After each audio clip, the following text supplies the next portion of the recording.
bạn đang bao vô thôi ở lâu thì thằng mát với một pin kia đó bao vô đang rồi rồi thấy vá tới hai nhỉ xuống đó để con nói cần chắc đó trên phun nanh đâu khăn được thôi á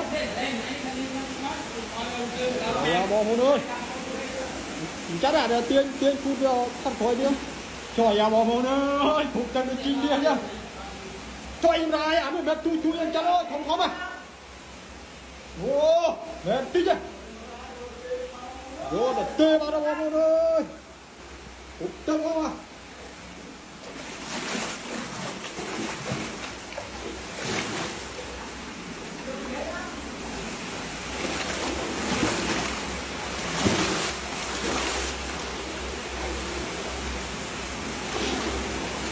Trời ơi, tôi á hả?